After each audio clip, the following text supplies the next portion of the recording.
compared to the breadth of the site itself. Do you anticipate that the contractor is going to have to go out of the area of disturbance that they're now showing on the plan, possibly triggering? Well, the areas shown on the plan now, we're demanding be increased because there are areas that's one thing. But over and over and over again, the plan says the contractor shall not go out this area, leave this area. There's multiple notes throughout the plan that say exactly don't do that. And you feel as a practical matter that once this permit is approved, that the contractor, whoever it is, could practically do it within that area? Yeah, I think 22 acres should be more than enough room for staging and stockpiling. Okay. But to quote the former chairman, on public bidding, sometimes low bid is a little lower than you want to go. Right. So you can never guarantee with a public bid document. It depends how they parse it.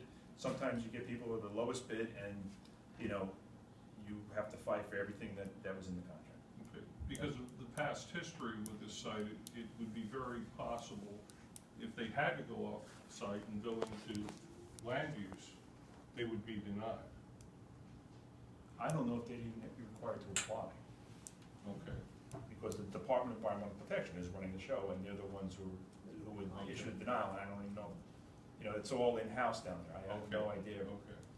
Would the statute require an application? Yes. Would they be required to make such an application? Would an enforcement action take place? I have no idea. Okay, but you feel that the area of shown disturbance is adequate?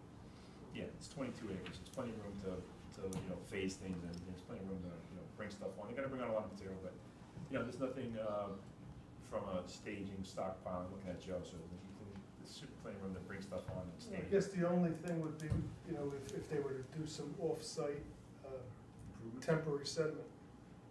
Yeah. If that was outside.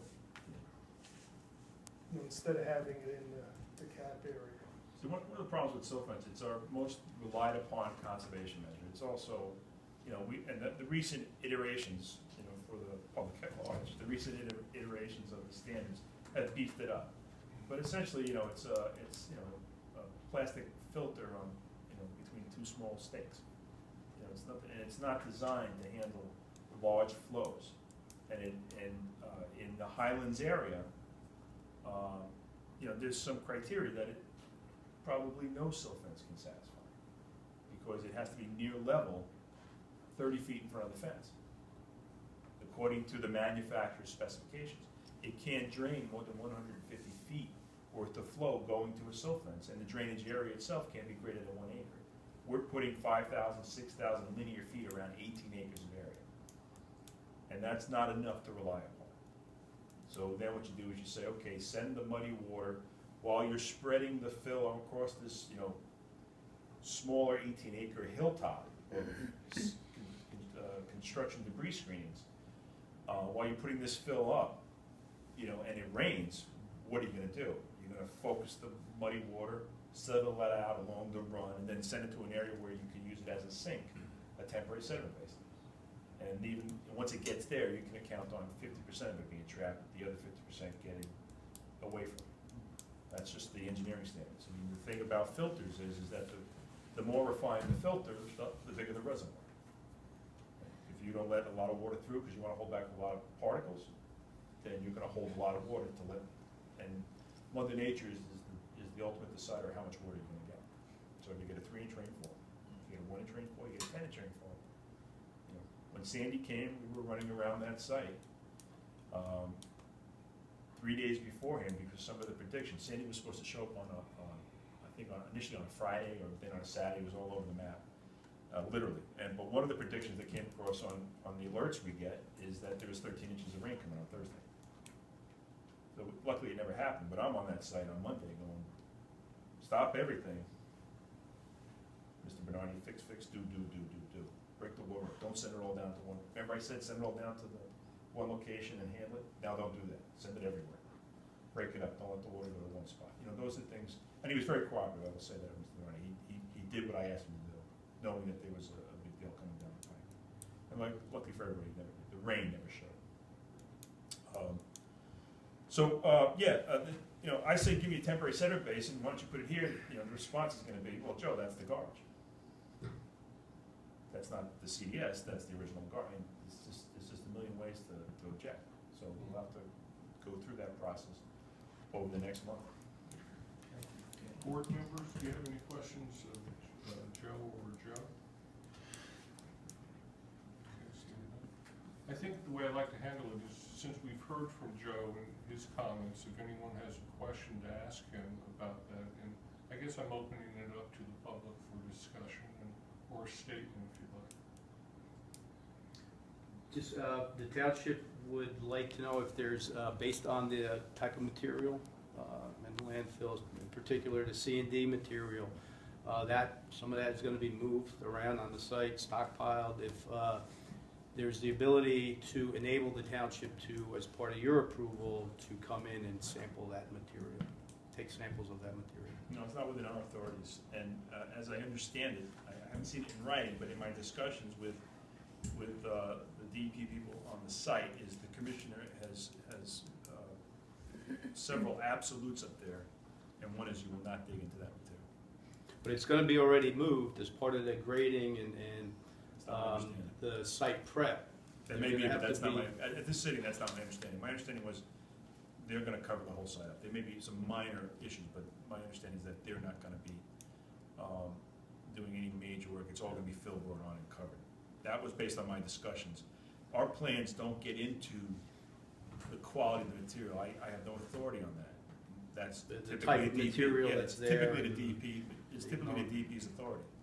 So, in fact, when Strategic Environmental Partners came in with their proposals and their RM and all this stuff, I said, look, I just want to stay out of your way and make sure nothing leaves the site. But what goes on in the middle of the property, whether you bring on, you know, whatever you define, it was a very big, broad definition of material that could be brought onto the site.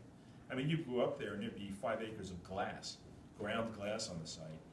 And that was, I'm told that's all the recycled material that came out of Manhattan. You know, so if you threw a bottle away in downtown Manhattan or midtown Manhattan, it went over to New Jersey where it was ground up and sent out to this landfill, and that's a recycling of the bottle because it's being used to cap a landfill. Then you go up there one day and there'd be a sea of credit cards that were all cut up. That, you know, some company decided to dispose of all these, you know, scan cards, and they would all be, could be cash cards, credit card, whatever, some kind of swipe card. So that was considered recycled material. We have no say the short of it is we have no say in the quality of the material brought on the site. That's strictly a DEP authority. And no ability to require the DEP to enable us to just come on the site, take samples of any material that's moved or stockpiled. I have no say on who else can access the site. Our statute allows for a tentative trespass on any property in the county, but that's about it. And even that's tentative. It's actually their power, not the staff's power, but, you know, we free ride on their authority. But no, I have no authority in that. Glad to give you all my reports, all my information. I will say, in reviewing some of the public comments through the various public venues, I was mentioning to my staff this morning that the one thing I will say about Strategic Environmental Partners is they had a significant concern about making sure the material brought on was properly documented and presenting that documentation to DEP. So every truck that came on had a manifest from where it came from, what was in it, and where it was going on the landfill. And then was scanned into a database and handed over to the DEP routinely. So if you guys, or I see that you want to dig wells and see what's in there, I'm sure there's volumes of data on what exactly was brought onto the property. I wouldn't be surprised if it added up to exactly 400,000 yards. It was that level of accuracy. No truck came on that site where the Birdsall engineer didn't jump out, take a manifest, sign, hand it back, scan it into a computer, and put it on a database. And then that was always presented to the DEP. We were very concerned about chain of custody. It's a big deal in the solid waste industry. So that was going on in that trailer every day. You couldn't have a conversation with the fellow. He'd be popping out. Well, there were a couple issues with that. I'll be glad to be wrong. It's not the that's, forum. That's mine. But to answer your question directly, I have no authority to grant you authority of any. Anyone else? Yes, ma'am. A lot of people in the township have expressed concerns about some whether they exist, there were two streams in old I maps. saw that. There's an old, I think 1931 or 1939 aerial map that shows the stream.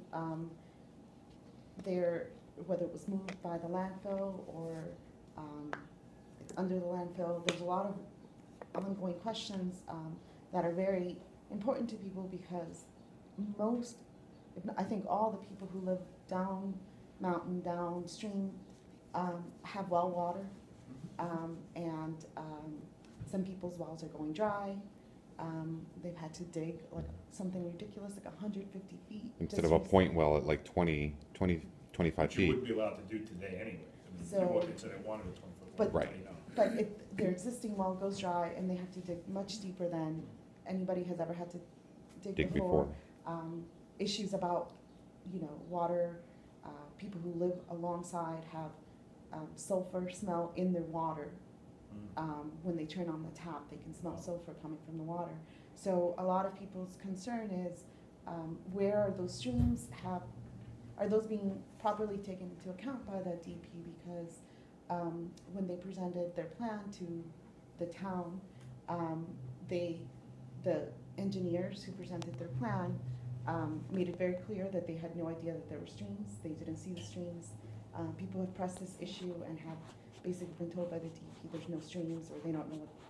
But there's people who've lived there for a really long time who know there's streams, and it's a I've huge watched those concern. videos, people are very adamant about it. When you look at the, first of all, two things. You can understand why there's confusion, right? When you look at the landform, you got Mountain Ave, and then you got the hillside that is now Poets Peak, right? So you have that landform, and then you have this ravine in the middle, which is, the old Fenimore dump, where people dump garbage. It's hard to imagine that there wasn't water at the bottom of that. I mean, it's just that simple. I mean, you have two large areas that go like this. They're going to drain to that point, and at some point in the past, there must have been water there. You add to that, before man showed up, from that perspective. From the perspective of the Morris Canal, that's a highly manipulated area that now looks natural, which is not natural. Man's been there and they've hogged it out and done things. So the Morris Canal went through the area that parallels Ledgewood Brook. There's a boat basin that's still there, that's now known as Ledgewood Pond, and the town uses it for recreation. And then if you walk upstream into the woods, you'll come across what essentially is a dam that has given way many years before, and there's a piping system there that leads down to the boat basin. So that's a highly manipulated, and then when you get over the dam and you walk on the other side heading towards the landfill, you'll notice there are no rocks on the surface of the ground. And you're in a mature woodline. So here you are, you go from one side, you leave the canal, you leave the boat basin, you walk in and there's a moonscape of rocks and boulders and streams and trees.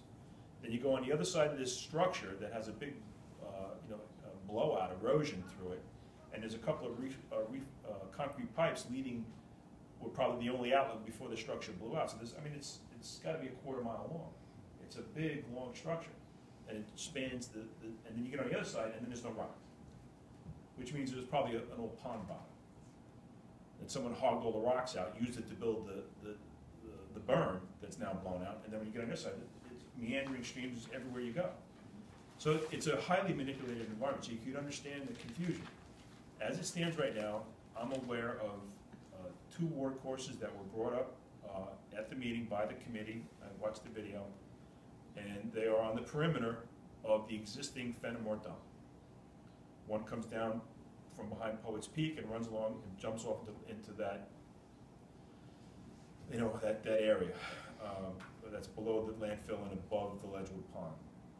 And another one goes through the landfill, but it's very high on the landfill.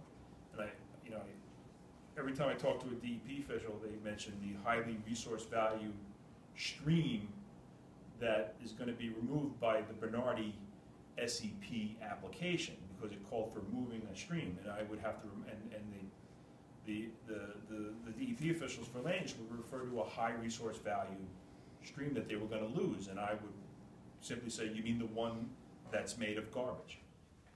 Because the stream is made of garbage. When you walk down the stream, the entire periphery of the stream has got layers of garbage and mature trees growing out of it. It looks like from the aerials, excuse me, what the original Fenimore landfill redirected that stream Right. when they started filling that landfill back in the 50s, 60s, and pushed that stream outwards closer to Mountain Road. And that stream. And you can see where the garbage and. And it like cuts you through mentioned. cuts through you drive on the access road into where the DP, trailer park is. You go over a culvert. That culvert's that stream, then it goes to the landfill, cuts it on a catty corner, and then gets to the perimeter and drops down and marries up with the stream below. That's the only stream that I'm aware of that's on the site. There's a tremendous amount of seepage coming out of the landfill, which is probably the historic stream that's now been buried by Fenimore Dump, many decades before. Yeah, So there's a lot of confusion. Can't blame her for that, because it's a hydrologic mess, if you will. I haven't seen anything like it since the Suntan Lake stuff up on Route 23, when there were just pipes everywhere you looked. There was pipes under 23, streams, gigantic pipes everywhere, and you're trying to figure out what's the best way to fill in the lake and build the staples. And there's a small stream above the landfill running along Poets Peak as well. Right. Because I lived back there at number 8, which was an original house, and right on the corner of my property was all wetlands, transitional wetlands, and wetlands in the back of my property. There was a stream that bubbled through. I mean, it was small, like, I don't know, 3 feet across. I mean, very small, but Well, it the was, state is known for not having minimums, so yeah, I it's mean, regulated, even if it's small. a lot of wildlife in there. So, I can understand the confusion and people having different perspectives on that. When you get to the Toa slope, there is a perennial, if you look at any of the Google Earth aerial photographs, you can take it back in time, I'm sure you've all done that. You'll see the one thing that's consistent is this brown effluent pond at the bottom of the, Yes. it's brown, it's copper brown. It was green a couple times. It's probably when the heron was in it. But, it's an effluent pond. And one of the comments we have in our report is that the design engineer has estimated that the water coming off those 2 streams we talked about goes into that pond, and it does not. It goes below the pond, and they marry up below it. That pond is full strictly by sheet flow off the little area above it and leachate through the side of the garbage. That's why it's got this, god-awful, bright copper penny looking color to it. So, I can't, that's the best I can answer. I'm sure they may all be right to some certain extent. It's a very manipulated area. You were talking about the liner before. Were you talking about the liner on the landfill that's going to go on, or are you talking about the liner in the leachate pond? I'm talking about the liner that is going to be installed on top Okay. of the construction debris. So I was a little confused in there. It sounded like they were going to put a liner in the I leachate understand pond. there is no, in speaking to the original design engineer just to give you an understanding of the quality of the old Fenimore dump, the pond we've been talking about, the dam is made of garbage. That effluent pond, according to the design engineer, the dam that's holding back that coppery pond, the dam itself is made of garbage. And they used to use a pump there and pump the water out of that and throw it back onto the landfill, so it just kind of circulated. Dust control and. That was the old Good days. The old rest- days. That's good rest- pre-1979. So, Get to do an inspection. do you guys have what's the word?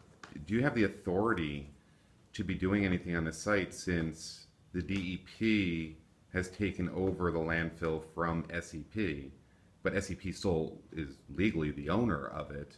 And to kind of add to that, the emergency order, which this is all based on, is based on them mitigating the smell, the toxic gases coming out of there. And now they're billing this as a closure plan, Partial. a partial closure plan, right? Because they're only doing 18 acres. So the question is, do you have can you be doing anything really on this site at all? So They have to get a permit, they have to comply with it, or they're subject to the penalties of the act. This is a state level of authority, they're a state level authority, there is no trump. They can appeal. so you could deny the permit to the DEP. I can do that, well. They do can, that. they can, sorry. Guys. I will, and to be very clear about this, our rules and regulations are small in the grand stature of things, ready? So, we deal with a very, minute area of authority, dealing with runoff, dealing with, housekeeping during construction. So, the two main attacks or focuses of our work are to make sure that the streams that receive water don't go from being 1 foot wide to 5 foot wide because of whatever's being proposed. And then the other aspect of it is the housekeeping while they're doing this. So to make sure that they don't have a lot of discharge of mud coming off the site while they're getting to the point of capping. That's not some grandiose, you can't do this at all kind of authority. Wouldn't it be nice if Roxbury rezoned 46 into a residential zone?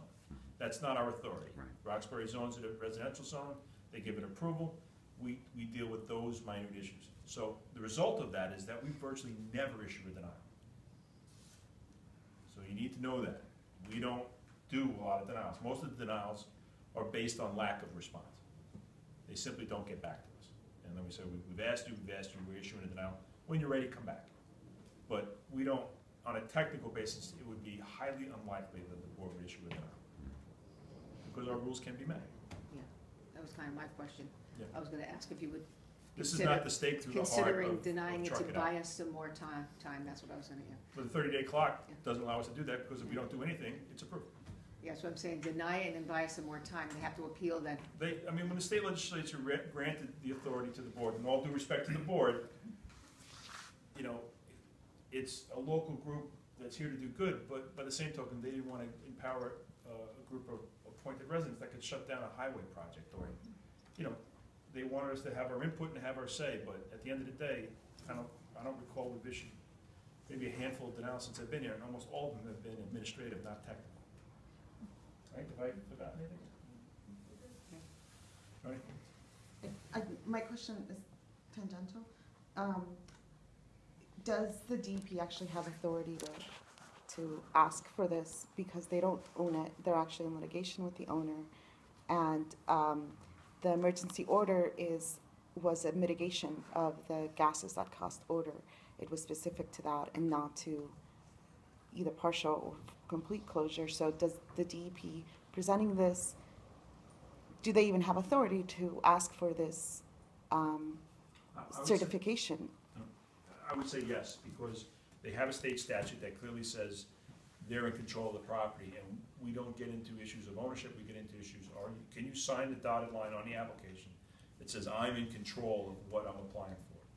So we don't make people attest to land ownership, we make them attest to the fact that they're in control. And the fact, it's one of the reasons we didn't, jump on it right away, took a soft glove approach when they came onto the site, because, there was this whole issue of a statutory authority. It wasn't like, they were strangers. There's a state law now that says they're in charge. So it wasn't like a mystery. Folks, it appears as if we're getting an extension, and our final vote on whether to approve or deny this would be at our June 4th meeting. It would be in your May meeting. I'm sorry, yes, our May meeting. And part of the request for the extension, as I sent in an email to you all, was that they've asked for a special meeting before May 17th. So that's up to you all. But, they've said, my issue is one of transparency. That's the only thing I would want. You wouldn't, what we've done as a group, considering the economy, we've tried to, allow things to move along. People who are building one house shouldn't be held up for a 30-day meeting behind a 10-lot subdivision or something. So what the board has done, and the board has the authority to do, is to approve projects, as the staff has recommended them. So a supervisor comes in and signs the permit. So they still retain the signatory authority. And then at the end, at the monthly meeting, we ratify all that work. So we were all in agreement. But in my mind, that would be not appropriate, and I've said this to the DP, regarding this, because you need to have, this opportunity, because otherwise it would be seen as being, the inky depths of shadow government. So we want to avoid it. Well, we're going to discuss their request for a special meeting, and whatever that outcome is, it'll be noticed above and beyond the legal requirement. I'm sure we'll contact the town's administrator to get that Yes, information. we'd request if we could do that. That way we can Absolutely. put it on our website and, get the word out to our residents. That'd be great. So just to let you know, unbeknownst to me that this was going to take place now, I've scheduled my vacation. I will be away from the the 9th to the 25th, taking 2 weeks off. So, that still brings me back for your May meeting, but it doesn't have me around for the 17th. Just to let you know. Is there any reason for that special meeting, or did they give a Just reason? asking for it. Oh, their issue is the public bid. They want to go out to bid. And from a, above board point of view, I have no problem telling them they've satisfied all my items. And my recommendation to the board will be, but I'm not the board. Can I ask one more question? Yes. Where does the Highlands law come into play with this whole thing? From your standpoint, does that supersede you? Is it equal playing level as well? There's some The Highlands coordination. Act? There's some coordination. One of the permits, I forgot to ask that here. They have to get glad you mentioned that. That's brought up a whole other issues in my head. One of the permits we issue, no, strike that. One of the things that we coordinate with the Department of Environmental Protection with is something called a 5G3 permit, which is a NJPTES permit, New Jersey Discharge Pollution Elimination System. It is the type of permit you get when you are discharging from an industrial facility. So if you're a sewer plant, if you're the manufacturer, a chemistry lab, and you have a pre-treatment plant before you send it to the municipal plant, you need a NJPTES permit.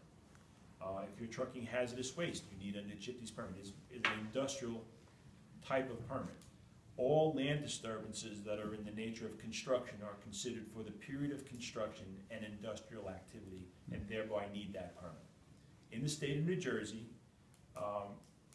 it is dovetailed with our permit, because we do most of the pollution control on these sites. So that pollution being erosion, sediment.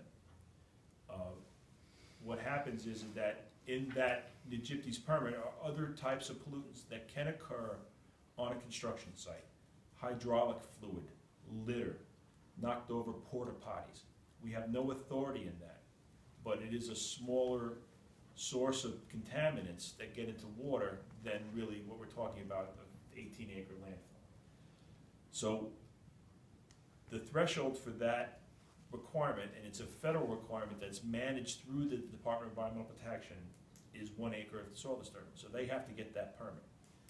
In order, and this is where it dovetails with your question for Highlands, there is language in there that they have to be in compliance with Highlands to get that permit. Does that make sense to you all? There's a DEP permit that we inform them of. We used to actually issue it, but since now the DEP has adopted an online permitting system, you simply have to go online, give them your credit card and your information, and it will print out your permit.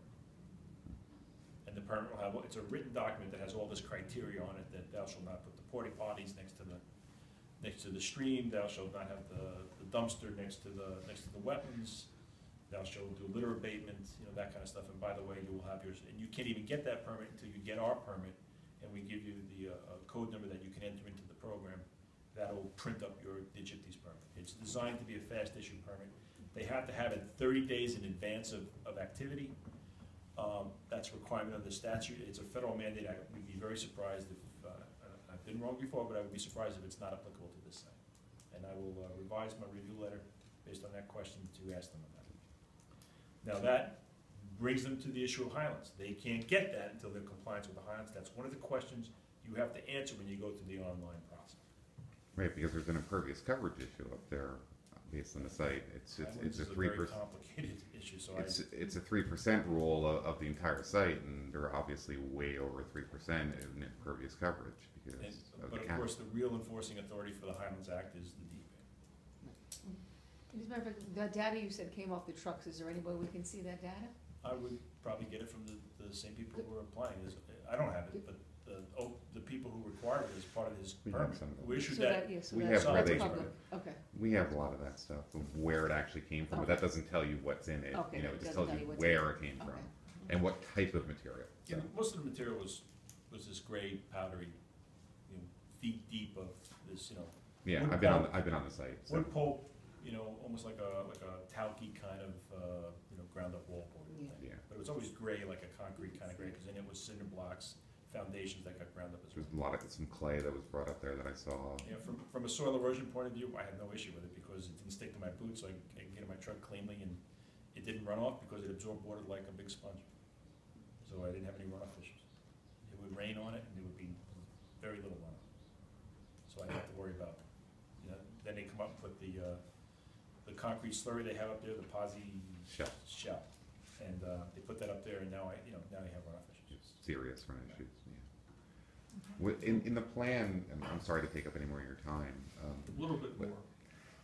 You have the two streams coming down on either side, and you were saying that they really don't go into the leachate pond, which we're pretty aware of. So what happens from runoff going, does the plan address that, of the runoff not? The plan takes all the water to just above the existing leachate pond, collects it into a single area on the sanitary landfill with a liner, and releases it slowly through a series of 4 outlets. So the outlets are spread apart, so you not all have It's not one flow. You have one big water cannon sort of thing. So you have, and then that will flow overland. The issue is the area it flows over is the area that, the DEP's been down there per our direction, making sure no mud comes off the site. So they've been mucking out the collected mud. It's all disturbed, not ready to be the recipient of a significant discharge. So we've asked them to modify the plan to address that. And then after that, it goes into the leachate pond. And from my point of view, it's been a saving grace, that ugly little thing, because anytime I fail to catch it on the site, it's blown through my berms, blown through my silt fence. That leachate pond caught most of it. So, but like I said, that pond's dam is made of garbage according to the original design. So this retention basin will be above the leachate pond, and then that'll flow into the detention pond, or leachate pond, excuse me, and then that'll go obviously downhill. That's the design. Okay, folks? Thanks. Thanks for letting Yeah, us thank you. come today. Thank you for your time. Take a 5-minute Thank you. break, and then we'll. I'm gonna need permission to do it. Thanks, Louis. Yeah. Going home? Yeah. Okay, now?